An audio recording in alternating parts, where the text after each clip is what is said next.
প্রিয় দর্শক, স্বাগত জানাচ্ছি আমাদের নিয়মিত সাপ্তাহিক আয়োজন চায়না বুলেটিনে। আপনারা জানেন, চীন পৃথিবীর বৃহত্তম রাষ্ট্রগুলোর একটি। চীনের রাজনৈতিক, সমাজতান্ত্রিক, প্রশাসনিক বা কূটনৈতিক ঘটনাবহুল খবরগুলো বন্ধুপ্রতিম দেশ বাংলাদেশের দর্শকদের সঙ্গে ভাগাভাগি করে নিতে চায়না মিডিয়া গ্রুপ সিএমজির এই বিশেষ আয়োজন। সঙ্গে আছি আমি শাহানশা রাসেল। শুরুতেই বিশেষ সংবাদ। কয়েকটি দেশের নতুন রাষ্ট্রদূত নিয়োগ করলেন চীনের প্রেসিডেন্ট শি জিনপিং। ইরান সংকট কাটিয়ে উঠবে এবং স্থিতিশীলতা বজায় রাখবে বলে জানিয়েছে চীনের পররাষ্ট্র মন্ত্রণালয়। উইল ফর পিস শীর্ষক যৌথ নৌ মহড়া শুরু করল চীন, রাশিয়া সহ ব্রিক্স দেশগুলো।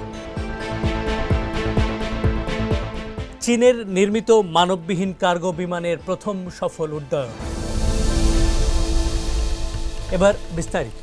চীনের সর্বোচ্চ আইনসভা ন্যাশনাল পিপলস কংগ্রেসের স্থায়ী কমিটির সিদ্ধান্ত অনুযায়ী নতুন রাষ্ট্রদূত নিযুক্ত করেছেন চীনের প্রেসিডেন্ট শি জিনপিং। সোমবার এক সরকারি বিবৃতিতে এ তথ্য জানানো হয়।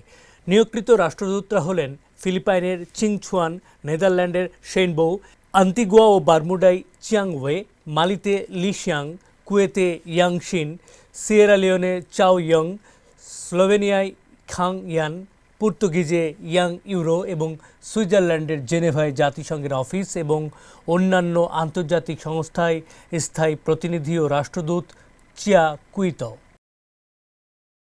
ইরানের সরকার ও জনগণ বর্তমান কঠিন পরিস্থিতি কাটিয়ে উঠতে পারবে এবং দেশটি জাতীয় স্থিতিশীলতা বজায় রাখবে বলে প্রত্যাশা চীনের। বেইজিংয়ে সংবাদ সম্মেলনে এক আশাবাদ ব্যক্ত করেছেন চীনের পররাষ্ট্র মন্ত্রণালয়ের মুখপাত্র মাও নিং। এর আগে রোববার যুক্তরাষ্ট্রের প্রেসিডেন্ট ডোনাল্ড ট্রাম্প বলেন, ইরানের চলমান অস্থিরতার প্রেক্ষাপটে তার প্রশাসন কিছু কঠোর বিকল্প বিবেচনা করছে, যার মধ্যে সম্ভাব্য সামরিক পদক্ষেপ রয়েছে। এ প্রসঙ্গে মাও নিং বলেন, আমরা সব সময় অন্য দেশের অভ্যন্তরীণ বিষয়ে হস্তক্ষেপের বিরোধিতা করি। এছাড়া ইরানে চলমান অস্থিরতার মধ্যে এখন পর্যন্ত সেখানে অবস্থানরত কোনো চীনা নাগরিক হতাহতের ঘটনা ঘটেনি। মাও নিং বলেন, ইরানের পরিস্থিতি নিবিড়ভাবে পর্যবেক্ষণ করা হচ্ছে। ইরানে অবস্থানরত চীনা নাগরিকদের নিরাপত্তা নিশ্চিত করতে আমরা সর্বোচ্চ চেষ্টা চালিয়ে যাব। আকাশসীমা এবং জলসীমায় উইল ফর পিস 2026 নামক যৌথ নৌ মহড়া অনুষ্ঠিত হয়েছে। দক্ষিণ আফ্রিকার সাইমন্স টাউনে শনিবার থেকে সপ্তাহব্যাপী শুরু হওয়া এই মহড়ায় চীন, রাশিয়া, ইরান, দক্ষিণ আফ্রিকা সহ ব্রিক্স সদস্য দেশগুলো অংশগ্রহণ করছে। এই মহড়ার মূল প্রতিপাদ্য হল গুরুত্বপূর্ণ নৌপথ এবং অর্থনৈতিক কার্যক্রম রক্ষায় যৌথ পদক্ষেপ। এই মহড়ার লক্ষ্য হল অংশগ্রহণকারী দেশগুলোর মধ্যে সামরিক বিনিময় ও সহযোগিতা আরও গভীর করা এবং সামুদ্রিক হুমকির প্রতিক্রিয়ায় তাদের যৌথ সক্ষমতা বৃদ্ধি করা। চীনের নিজস্ব প্রযুক্তিতে তৈরি মানববিহীন পরিবহন বিমান থিয়ানমা 1000 রোববার প্রথম সফল উড্ডয়ন সম্পন্ন করেছে। বিমানটি তৈরি করেছে Xi'an ASN technology group company limited, যা চীনের নর্থ ইন্ডাস্ট্রিজ গ্রুপ কর্পোরেশনের অধীনে কাজ করছে।